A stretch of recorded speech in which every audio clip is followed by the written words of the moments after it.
Hey everyone, Michael Pickens here with the Libertarian Leadership Academy. This Wednesday we're doing something completely different. Normally we've got a big group of people on and we're doing the webinar, but this week I've just got James Holland out in San Antonio, Texas, who actually wrote what is an awesome precinct manual. So we're going to have this up in the Academy so people can download the manual that James wrote, that we've been working off of. This has been a huge resource for us here in Washington State and now in the city of Bellingham. So behind me is a precinct map of all the precincts in my city. There's 68 precincts.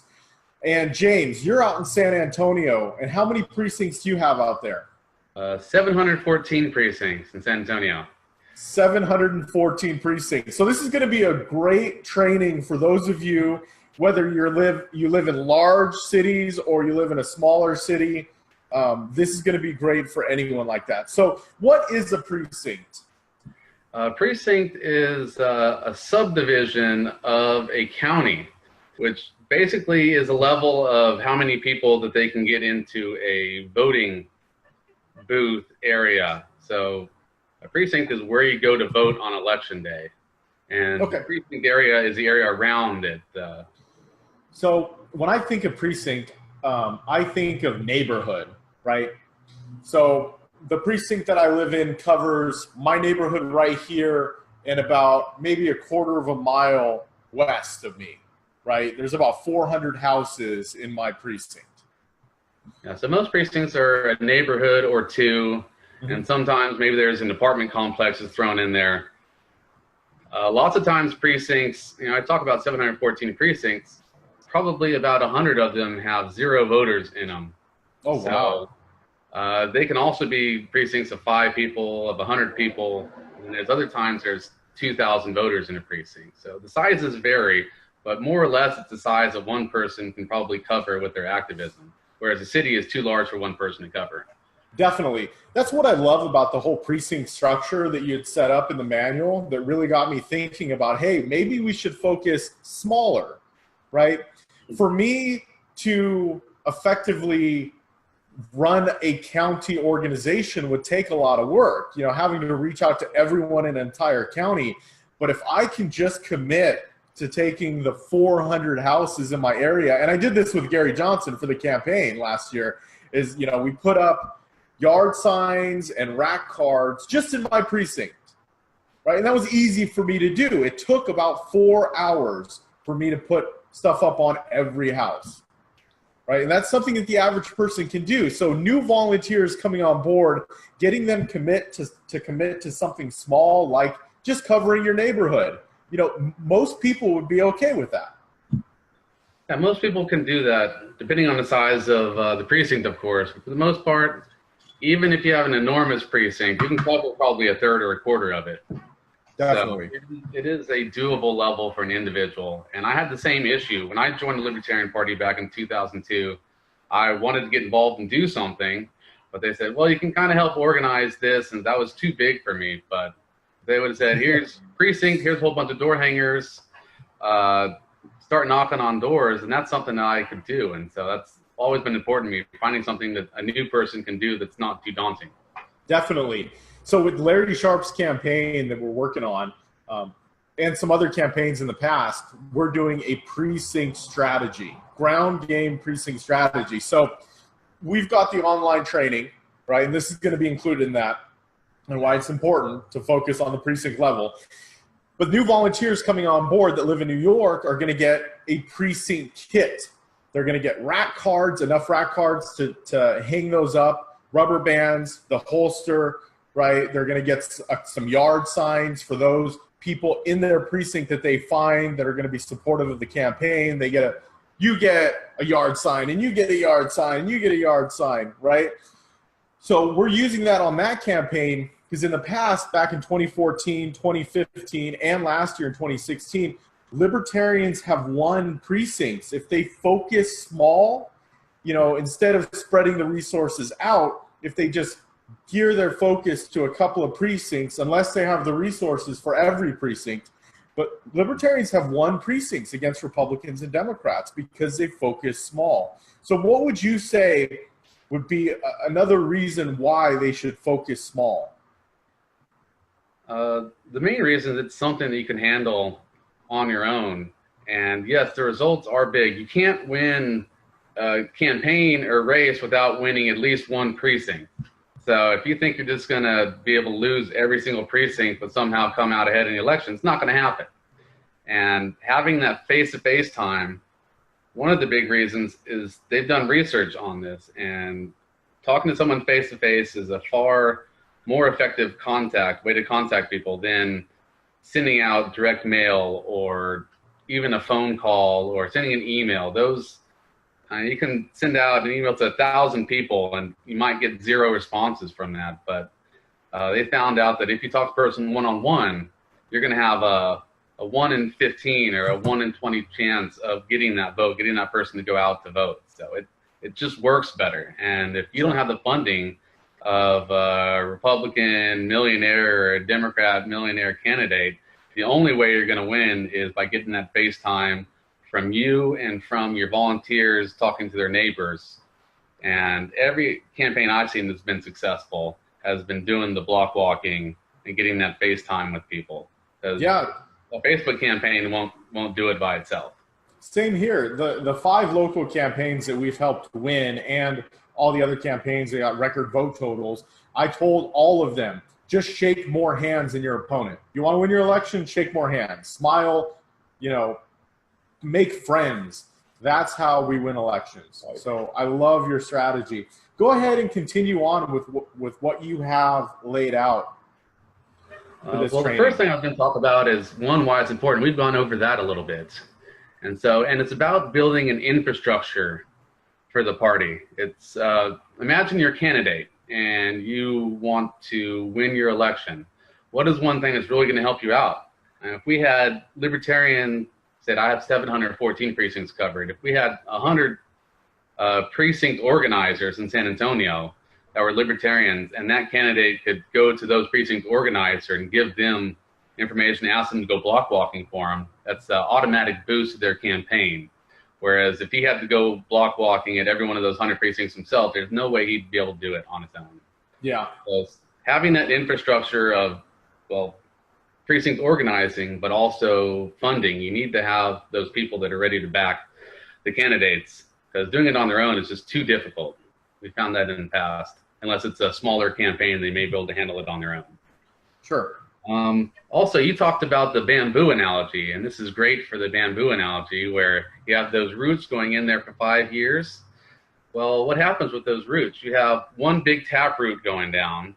You have branches going off that, say that's like the 50 states. The counties have branches going off that, and then you have precinct level 100 precincts going on as well. So it's the complicated people getting out into that and getting those resources, which is voters, through there. And that's how you build strong roots. So when finally you're able to get those roots going in strong, they can grow up into a huge branch and get all the leaves going out. Whereas right now we only have the root structure to maybe get a small weed or tiny flower going up. So you might get a win there, but the deeper the roots go down, the higher the tree is going to grow. Exactly. And that's what we're kind of looking at with all the campaigns that go out there. But I'm going to use Larry Sharp's as an example, because we're counting on our volunteers and our advocates to go out in the community and start building relationships, going door to door, even if they hang up material, to get the general population to know who Larry Sharp is, to start looking into him and then start liking him and then start trusting him. And because we're going out and shaking people's hands, getting them to trust us, now I say, hey, you need to look into Larry Sharp. He's an awesome candidate. He's got great solutions. You should vote for him. Now it's passing on that edification and that confidence that I have in Larry on to someone else. So now they're going to look into Larry and then hopefully support him.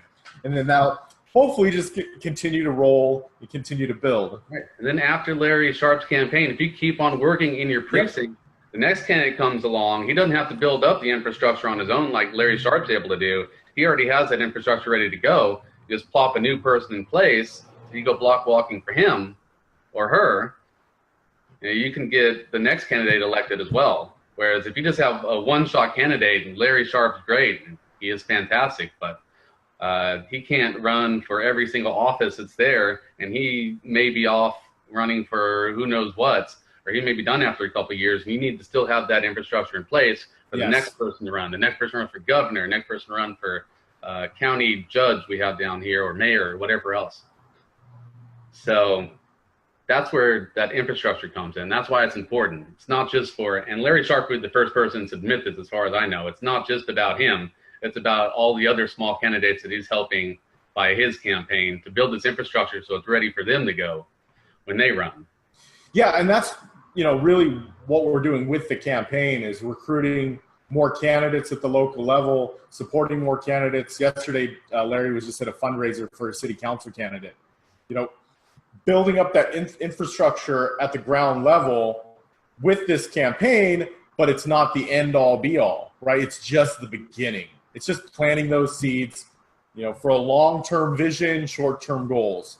So we're definitely on board. And the more people, for those of you watching this, get on board with this idea of building up the precincts at the local level, it's much easier to take care of a precinct than an entire county. And if you can get, we got 18 precincts covered now with 18 different people, and we're hopefully going to get more and more and more. That's going to help out with future city council races, future initiatives. We're running an initiative to end policing for profit. So if we get all 68 precincts covered, now we just give the marketing material to each one of the precinct committee officers or the precinct captains, whatever you want to call them, and then they go ahead and divvy those out into their neighborhoods. 4 hours on a Saturday, they go walking and just hanging stuff up. Then we're at a much better success rate. It's taking that big task and chopping it down into little tasks that anyone can help with, right? Many hands make a light load, something like that. And we're going to need many, many hands to be able to start winning elections. Yes. So this is a really good start. Just start with your precinct and recruit other people to do their precinct. And it'll, over time, with enough people, that will make the difference. Definitely. And I just want to throw in a correction. We have 222 elected Libertarian candidates right now. So we have won elections, right? We can win small elections with a little bit of effort. I know here in Washington State, we're going to easily get 6 or 7 new city council members elected. Already by the primary results, they're already in the lead. So we're making progress there. Now we need to get some bigger wins. And the only way to get a Libertarian elected to county commissioner or to state representative is if we've got people in every precinct that are taking care of their precincts. Something that's small, that's easy to do, break that task down.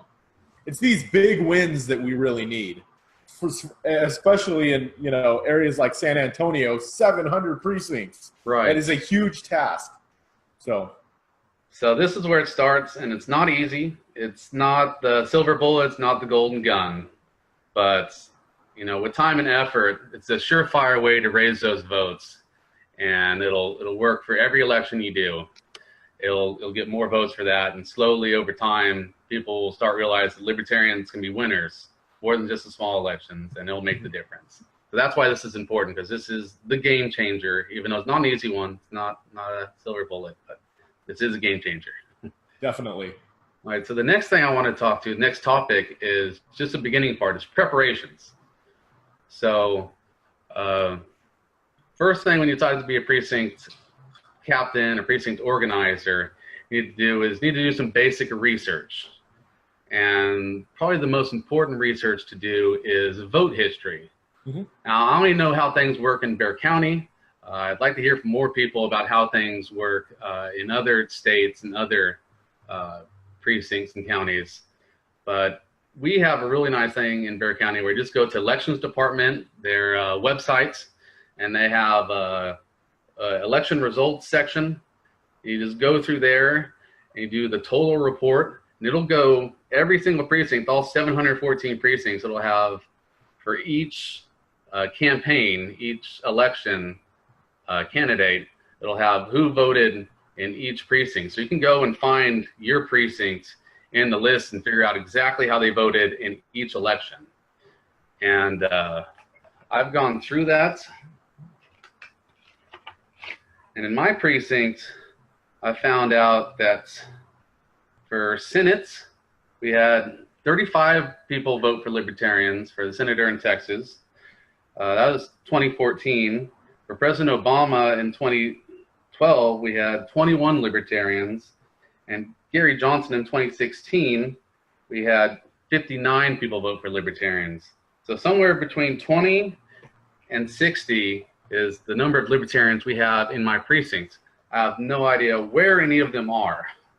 And that's one of the major things you're going to find out when you're doing this precinct organizing, is where those Libertarians are. Those are great places to put yard signs, and that's your foundation to build on. So check out the vote history. You'll learn how many Libertarians there are. You'll learn if your precinct tends to be more Democrat, more Republican. And I've also learned that for some reason, less people vote for Libertarians in the high ticket races. And then I guess when nobody really knows who the people are down in those smaller bottom of the ticket races, they tend to have more people vote Libertarian. So this is all stuff you figure out by checking out the voting history in your precincts. Now, I don't know if, like I said, in Washington or wherever you live, if they have a nice election report thing you can find online, but I'm sure you can call election department and they'll send you results, or there's some way you can find that. How about with you? Yeah, so I just went on the election department website. We actually downloaded all the election results. We got to see and compare the different precincts that Gary Johnson got the most or the highest vote total in. So then I just printed that map out too. I downloaded the file, took it over to Office Max, and had them print out the map. But in other areas, you may need to actually go in or make a phone call to your county elections department, but they have this information. These people are getting huge pensions and salaries to make sure that they can get you this crap. So call them, put them to work. All right. That'll definitely do it. So that's the first step, is figure out the vote history. Demographics, just take a walk outside, just look around your neighborhood, and you can kind of tell if it's, you know, mostly black, mostly white. You know, kind of the houses there. You can figure out if it's upper income, lower income. Basically, your precinct is going to be people that are the most like you. Not necessarily race, but you're going to have a lot in common with everyone there. Which is another great perk to being a precinct organizer, is you're someone that's like them. Instead of someone importing someone from another neighborhood to come block walk your precinct, I mean, you're already someone that they know is their neighbor and is the most common to them. And they've found out in scientific studies that when you're the neighbor, you have the most effect on your neighbors than anyone else that came from somewhere else. Just being your neighbor, you're gonna be more effective. Yeah, and that's a really great point, because when we go out and we start talking about the Stop the Shakedowns initiative here, I'm gonna say, hey, I'm one of your neighbors. This is something that I care about, and then hopefully that'll, yeah, definitely. So makes a huge difference. They found. So you got the demographics. I mean, anything you can imagine, whether it's race, geography. Are they young families? Are they more retired people? Is it an even mix? That gives you kind of an idea of what you're working with in your precinct. Also, geography. I mean, there's lots of things there. You know, there's hilly, there's that kind of topography. There's also stuff in geology or geography is the streets. Are they easy to go through? Are there gated neighborhoods that you can't really get into? Are there some apartment complexes that you have to deal with those differently? Or are you kind of in a rural area where you're going to have to drive a half a mile to get to the next house? So those are all things you're going to need to know and deal with as you're organizing your precincts. So once you kind of have this basic information, I like to mention here, I don't exactly know whose idea it was, but there's this precinct portfolio here, and I thought it was a fantastic idea. Again, not mine, but it's a way to organize all of this vote history. You got your precinct map in here. You got this research that you're coming up with. It can be handwritten. You can do it on your computer. And then the next thing we go to is analysis, as you write things out. So with your analysis is you're trying to figure out what's going on with your precinct team and your precinct. So you kind of take that research that you just got, and now you're going to put it more into use and you start to get the beginnings of a strategy going on. So with your analysis, we use something that they use in business all the time called SWOT, or SWOT. It stands for strengths, weaknesses, opportunities, threats. So strengths and weaknesses are the internal part. Opportunities and threats are external. That's how you know the difference, because opportunity and strength seems like a very similar thing. So you start figuring out the strength. All right, I'm really good at making margaritas. I'm a good walker. I can probably go a long time, but I'm not that good at talking with people, really. So you start figuring out your strengths, you start figuring out your weaknesses, and then you start working on your strategy based on that. Now, opportunity and threats is really more of what's going on in your precinct. Like, say an opportunity is you have a whole bunch of libertarians in your precinct, and you have no idea where they are, but that's a huge opportunity, because when you have, say, 50 other libertarians, probably 2 or 3 of them are going to be willing to help you out as you're doing your block walking and doing the rest of your strategy. Or a threat could be, there's a gated neighborhood and I can't really get in there, or say this is a heavily Democratic district and it's very low as far as independence. So it's going to be very difficult for me to be able to increase the number of votes here in this precinct. But it's all stuff you can work with once you know what it is. So just now analyze your situation, figure out what your strengths are.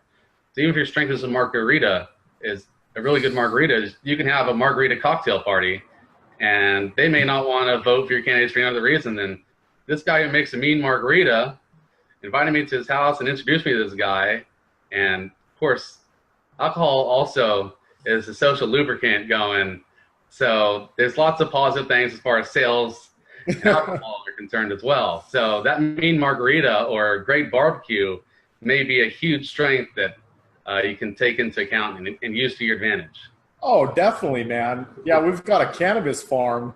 We should have a politics and pot night. That sounds fun. Heck yeah. Or I've seen in Colorado they have, what is it? First you learn how to roll a joint, and then you learn how to roll some sushi.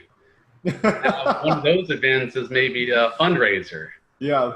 Do $20, $30 a pop per person to go to one of these classes. And, every trendy person would want to do that, of course. So just analyze your situation, figure out what you're good at, try and do as much of the things you're good at, and try and find other people to fill in for your weaknesses. That's the truth for any team. That's the truth for any business. Is you want to find out what you're weak at, and then that's where you try and find people to fill in for those weaknesses. And so that's all part of your strategy. Awesome. So let's say you're going around and you're hanging stuff up. What are we actually hanging up? Like, what kind of marketing materials are we putting up? That goes on the block walking, and that's part of the leafleting side.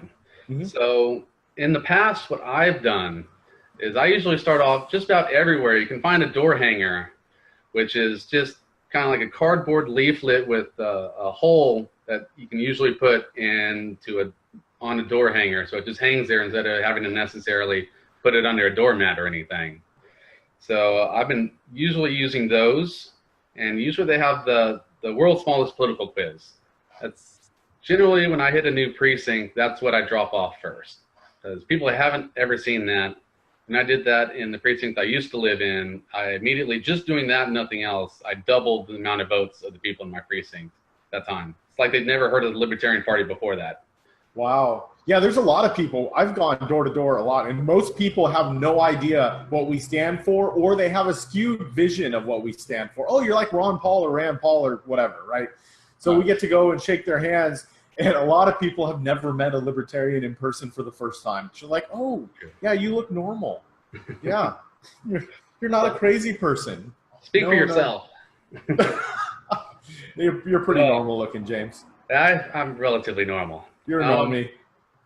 What else? And after I've done that, then usually there's someone running for president that has door hangers somewhere. So I go and find those and buy a chunk of them. I knew it took probably about 500 to 1,000 of those door hangers to hit my old precinct. So I would do, if it's a presidential year, for some reason people are just mostly interested in who's running for president and not much else. So I've been hanging those up, or there's been a senator that had a libertarian running for senator that had some door hangers, so I borrowed those. I think even those weren't door hangers. Those were actually just kind of like cards, those push cards. And so I'd put those under doormats, or I'd put them inside screen doors. However you can get them up there so that hopefully they go and they see it at some point in time. Can you tape them up? Hang on keep talking. I'm going to go ahead and grab an example of what we used. All right, fantastic. So I guess we're talking about block walking here. So just the easiest thing to do, and this is what I've done for the most part, is it's called leafleting. So you're just dropping door hangers off everywhere. If there's a candidate, you want them to have door hangers. So you have something, you want to get somebody's name with the Libertarian Party thing right underneath it on their doorknob as much as possible, because each contact makes them see the Libertarian Party and take us more seriously each time. And most salespeople said it takes 5 to 7 contacts with a person to make a sale. So you want to try and get as many of those contacts in to make them familiar with the Libertarian Party and our brand. So, you know what's awesome, in the precincts that we've targeted in the past in the local races, we won those precincts just by going through one time and then setting up big 4x8 signs on all the entrances and exits of the precinct. Just one time. Because guess what? Our opponents didn't even show up. Oh, right? So one thing that we do, and we're getting prepped for, is I bought a bunch of these from Lowe's, and these are like little tool belt, right? So it just sits on your hip, and you can actually put the rack cards in there.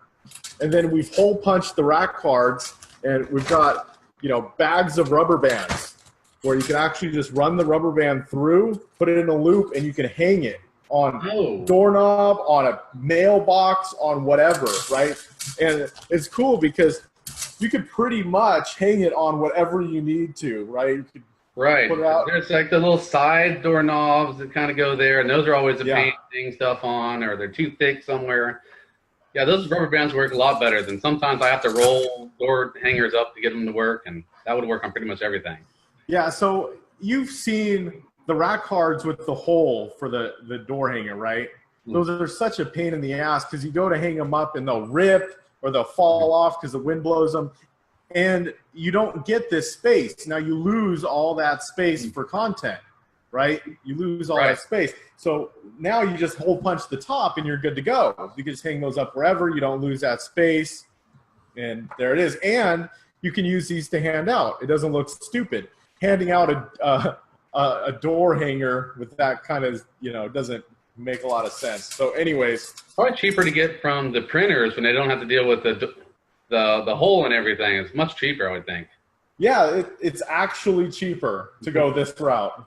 So cheaper and better. That's the way to go. Value engineering. Definitely.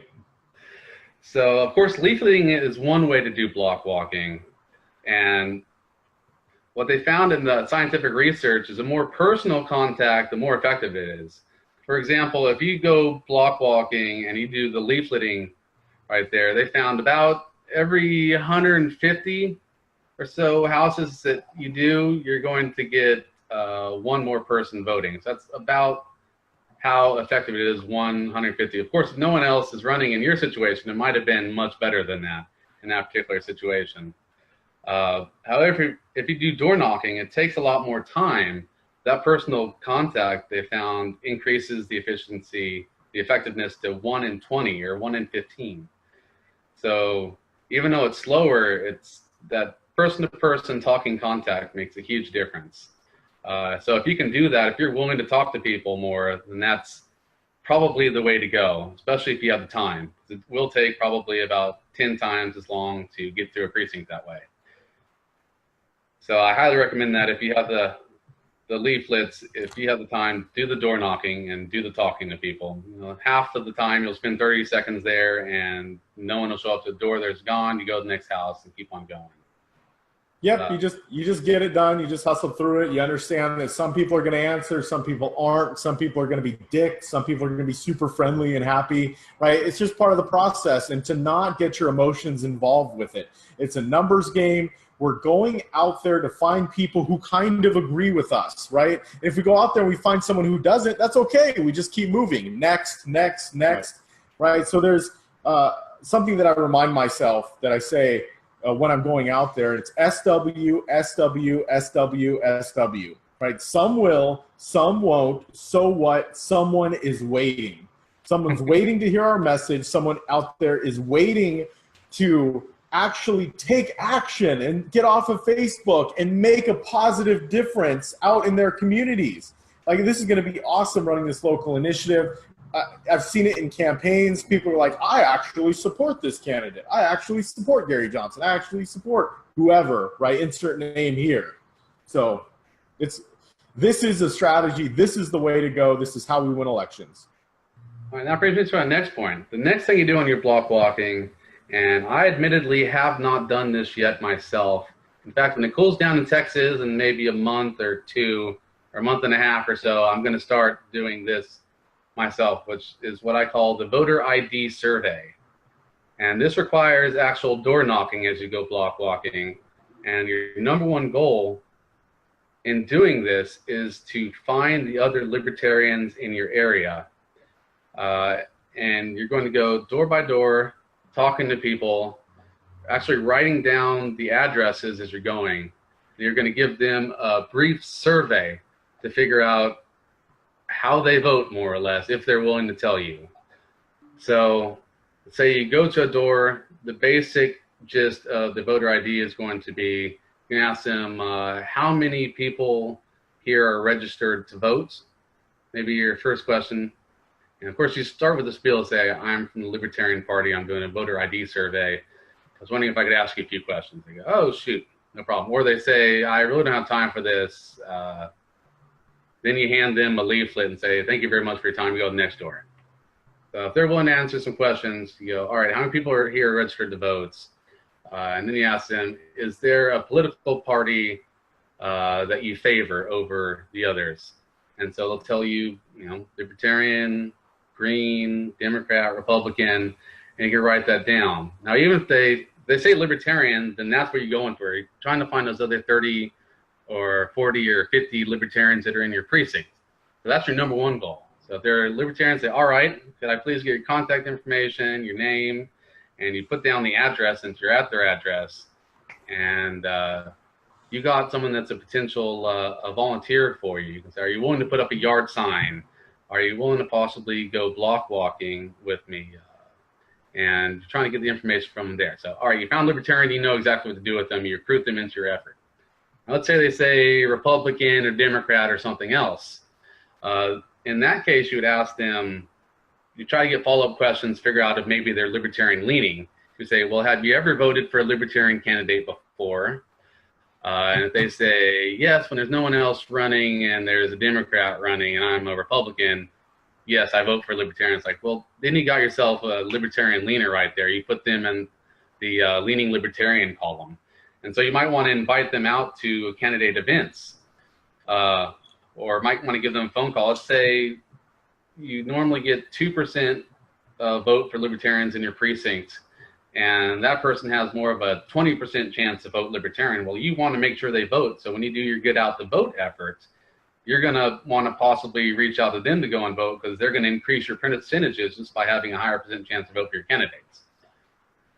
So the next one you might get an independent side. Really just vote on who the best candidate is for that. And so you put them in the independent column, or they say, I vote only Republican or Democrat. And then you know that you really don't have to mess with this house anymore. When you go block walking, you can skip the house because you've already got it written down. That's going to save you a lot of time in the future. So the voter ID, I think, is a huge thing that you can do as a precinct organizer, to find the other libertarians, to figure out what everyone else is who's willing to talk with people about it. So what do you think about that? Yeah, that's exactly the direction that we need to head. And it gives you that one-on-one contact. So once you know they're libertarian leaning, like that's the ones you vote out to, or you invite out to candidate events, because then they're going to possibly recruit volunteers from that. They're going to possibly have those libertarian leaners. It's like, I don't really know any of the other candidates. I've met this one in person. So since the other people are just names on a piece of paper, I know this person. That's going to increase the chances of that person getting their vote. Mm-hmm. Especially if it's a down ticket one that for some reason people don't care about, even though those are the most important. Yeah, well, it's interesting how it works, because the top of the ticket candidates get the most press and media, but they have the least chance of winning, whereas the down ticket candidates, local candidates, they get the least amount of media, but they have the most chance of winning. So that's where our focus should be. We become the media. We have to go out and inform people and get to know our candidates, start liking our candidates and trusting our candidates, and then we'll win. All right, so, and the other good thing about the voter ID survey is you can do this pretty much year-round, because it's not like they leave their house all of a sudden or they become not Democrat just because the election's another year away. I mean, it's going to take a while to go door by door and get in these. You're going to miss a lot of people just because they're not home. But over time, you're going to start building up this voter ID file. And that's going to be like, you know, basically worth its weight in gold in the future as you're organizing your effort and as you get more volunteers in your precinct once you find these libertarians. So I'd recommend doing that. I'm going to start now, and I'm going to go through till about primary season, which is probably about the right amount of time for doing the voter ID survey. If I don't reach everyone, that's fine. There's going to be another election cycle coming soon. I can find the rest of them or do the rest of the neighborhood the next election cycle, because every 2 years you got a chance to do this. So that's the other good way to block walk. You've got your leafleting if you're a little shy, or if that's all you have time for, it's late in the election season, or you can do your voter ID survey to really lay the ground game and take your precinct organizing up to the next level. And so the next topic, unless you have anything else you'd like to mention on block walking. No, keep going. Is candidate events. So you're starting to develop this list. You got contact information for a handful of libertarians and a couple handfuls of independents and libertarian-leaning voters.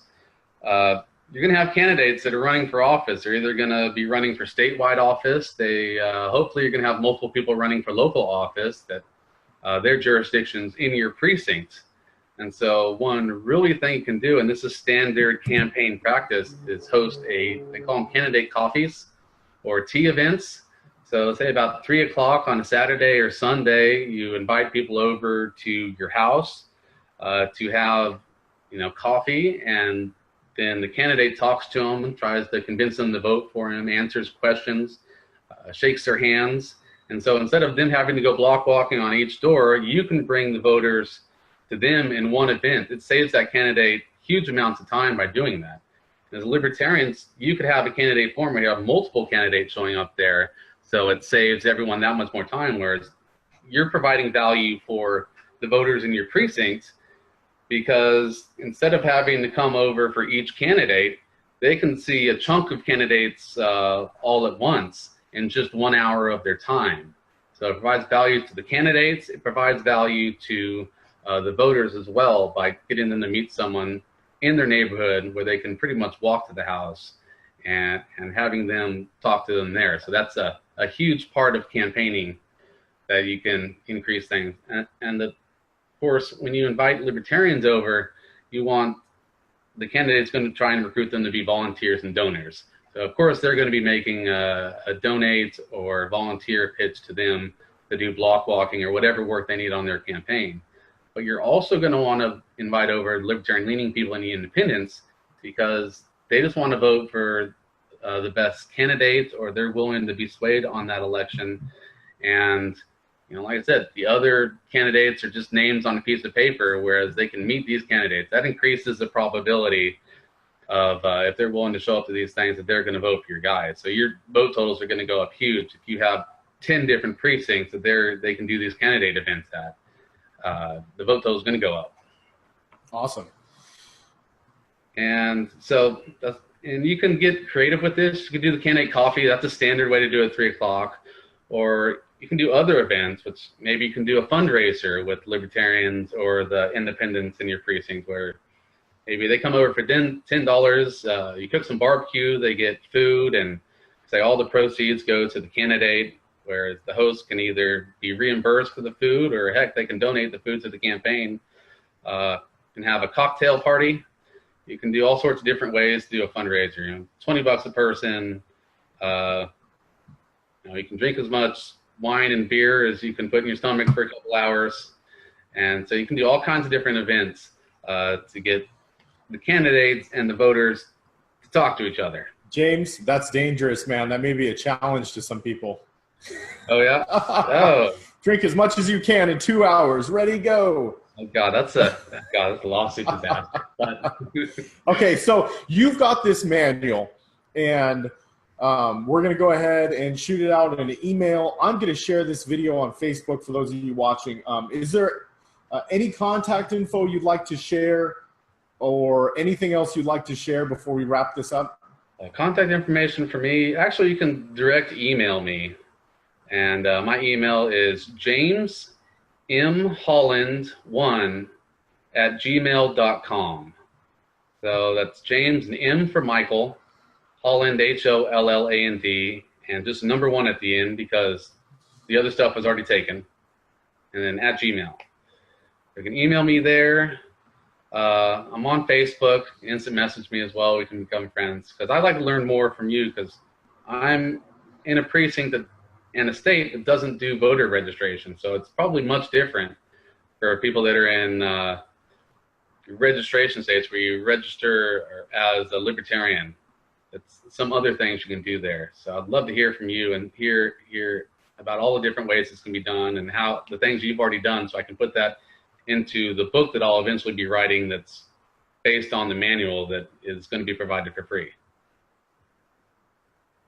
Awesome. Well, thank you so much for coming on, James. Like I said, we're going to get this out there. Let's try to get as many new precinct committee officers or captains or organizers, whatever we want to call them, set up and going so we can win more precincts and win more elections. Because to win an election for state rep or whatever, we've got to win the precincts within the districts. That's the only way that it's going to happen, one person at a time. So I really appreciate you coming on this call tonight and helping us out with this.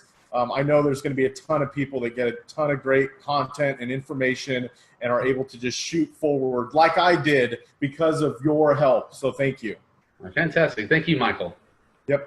You have a great night, and we'll talk soon. All right. Goodbye.